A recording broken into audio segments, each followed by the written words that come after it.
Saviez-vous que 17 enfants par jour sont portés disparus? Heureusement, pour la plupart, on les retrouve. Madame Archamon est directrice générale d'Enfants Retour. Bonjour. Bonjour, Les statistiques démontrent quand même que dans la plupart des cas, on retrouve ces enfants-là. Absolument. Donc, on regarde au Québec, il y a eu plus de 7000 disparitions de signalées au corps de police l'an dernier. Et 88 de ces jeunes ont été retrouvés dans la première semaine de disparition. Donc, c'est une note qui est quand même assez encourageante.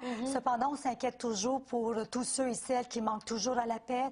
Parce qu'il faut se rappeler toujours qu'on parle d'un enfant qui est vulnérable, dont la vie peut être en danger aussi. Oui. Donc, il est important de continuer de rechercher, de retrouver ces enfants, fait de les ramener à la maison en sécurité. Quand un enfant est porté disparu, bon, ça peut être souvent une fugue, ou sinon, souvent, ça peut être un parent proche qui l'enlève. Si on regarde nos statistiques, la grande majorité, donc on parle de près de 80 de toutes les disparitions qui sont signalées au Québec, représentent des jeunes en fugue. Au niveau des enlèvements, la grande majorité sont commis par un proche ou un membre de la famille. Donc, au niveau de l'enlèvement criminel, on parle de moins d'1 mais je pense qu'on va s'entendre tout de suite pour dire un seul enfant par année, c'est déjà un enfant de trop. Ah, tout à fait. Et d'ailleurs, la mission d'Enfants Retour, c'est de soutenir tout de suite la famille dès que survient une disparition d'enfants. Vous aidez aux recherches, vous soutenez beaucoup la famille de cette façon-là. Oui. Alors, le mandat premier est d'encadrer et soutenir la famille parce qu'on comprend le drame de ces familles et c'est de collaborer avec les corps de police. Donc, on va préparer l'avis de recherche de l'enfant, on va la distribuer parmi notre réseau de contacts, on la mettra sur notre site web, par exemple sur la page Facebook et lorsqu'il est nécessaire aussi, on fait appel aux médias parce que lorsqu'il y a disparition, chaque seconde compte et on ne peut pas être partout. Les corps de police ne peuvent pas être partout, ni Enfants Retour, mais il y a des gens qui sillonnent les roues 24 heures sur 24, donc ils deviennent nos yeux. Donc c'est vraiment important de circuler ces avis de recherche et tout en encadrant la famille, leur apportant le soutien psychologique nécessaire. S'il faut les référer à d'autres ressources, c'est ce que nous allons faire aussi. On accompagne les parents parce qu'ils doivent prendre soin d'eux pendant la période de disparition aussi. Comment gérer ce temps d'attente? Qu'est-ce que le parent peut faire aussi? Où il peut obtenir de l'aide? Donc, c'est un volet important qu'Enfants Retour s'est donné lors de sa création en 1985. Et depuis, je pense que nous avons accompagné plus de 1000 familles ici même au Québec. Et vous avez résolu plus de 700 cas, d'ailleurs, de disparition? Oui, c'est bien ça. Donc, on a résolu 735 dossiers de disparition depuis les 26 dernières années. Donc, pour nous, c'est vraiment des petites victoires. Chaque dossier, chaque enfant, surtout qui revient à la maison sain et sauf, c'est vraiment une belle victoire. Et nous avons aussi monté un très beau programme de prévention parce que quand on regarde plus de 7000 disparitions, ce sont des chiffres qui sont alarmants. Et la seule façon de contrer les disparitions, c'est d'outiller nos jeunes à reconnaître des situations à risque. Comment les éviter? Qui pourrait leur apporter de l'aide? Où peuvent-ils se réfugier?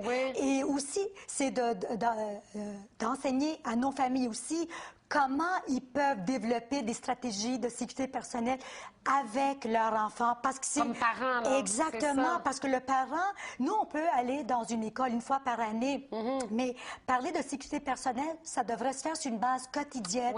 Et le parent est vraiment bien placé parce qu'il accompagne son jeune à tous les jours. Et si on prend des situations dans le quotidien, on se rend à la garderie, on s'en va acheter un cadeau pour la fête des mères au centre d'achat.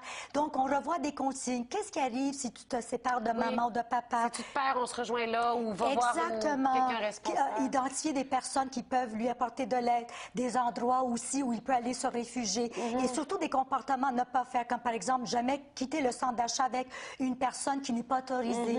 Alors des petites choses qui aideront l'enfant à se sentir en confiance et le rend un petit peu plus autonome lorsque le parent n'est pas avec lui. Et d'ailleurs, vous proposez aux parents de compléter une fiche de leur enfant, que ce soit par écrit ou même avec une nouvelle application iPhone pour être vraiment à jour sur le profil de son enfant. Absolument. Parce que quand un enfant disparaît, chaque seconde compte. Et l'outil de travail, autant pour les corps de police que pour Enfants Retour, c'est vraiment la photo de l'enfant. Oui. Donc, il est important que les parents aient toujours en leur possession un document à jour de leur enfant. Donc, une photo de qualité, toute la description physique de l'enfant, son poids, sa taille, couleur des cheveux, des yeux, s'il a des allergies, des signes en particulier, par exemple. Alors, si jamais l'enfant retarde à rentrer, s'il se perd dans un lieu public ou il est tout simplement porté disparu, nous avons déjà toutes les informations pertinentes qui permettent d'entamer la recherche et d'accélérer le processus de retrouver cet enfant.